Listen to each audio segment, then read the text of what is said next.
साथियों, 2014 के पहले के 10 साल में देश जिन नीतियों पर चला था वो वाकई देश को कंगाली की राह पर लेके जा रही थी। इस बारे में संसद के इसी सेशन में हमने भारत की आर्थिक स्थिति को लेकर के एक व्हाइट पेपर भी रखा है।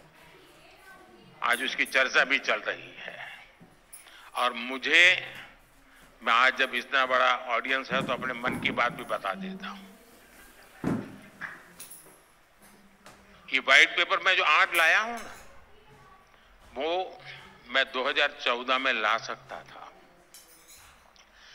राजनीतिक स्वार्थ अगर मुझे साधना होता तो वो आंकड़े मैं 10 साल पहले देश के सामने रख देता, लेकिन 2014 में जो चीजें जब मेरे सामने आई मैं चौंक गया था।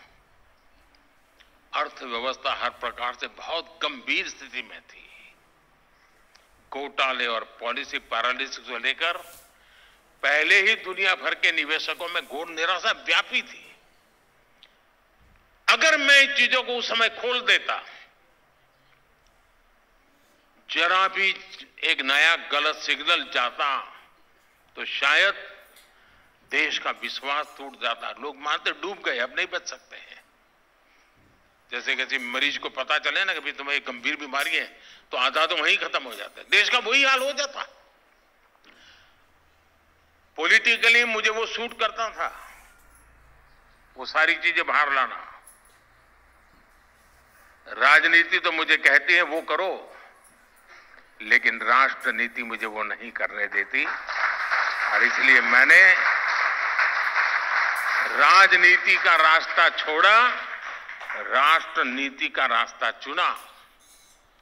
और पिछले 10 साल में जब सारी स्थितियां मजबूत हुई है, कोई भी हमला झेलने की हमारी ताकत बन चुकी है, तो मुझे लगा कि देश के सामने सत्य मुझे बता देना चाहिए, चीजें खुल करके रख देनी चाहिए।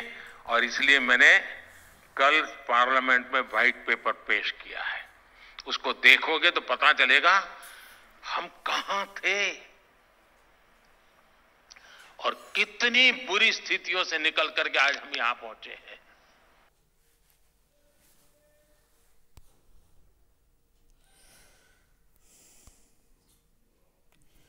श्वेत पत्र अभी ही क्यों लाए, मोदी जी ने खुद ही बता दिया।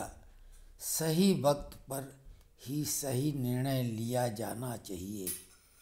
कई चीज़ें अगर समय के पहले आप ले आएंगे, बता देंगे, कह देंगे तो परिणाम कुछ का कुछ हो सकता है। आज़ादी की पहली लड़ाई भी जल्दबाजी में हो गई थी। मंगल पांडे ने अगर जल्दबाजी न की होती तो सच्चे मायने में, सही मायने में आज़ादी 1857 में ही मिल जाती।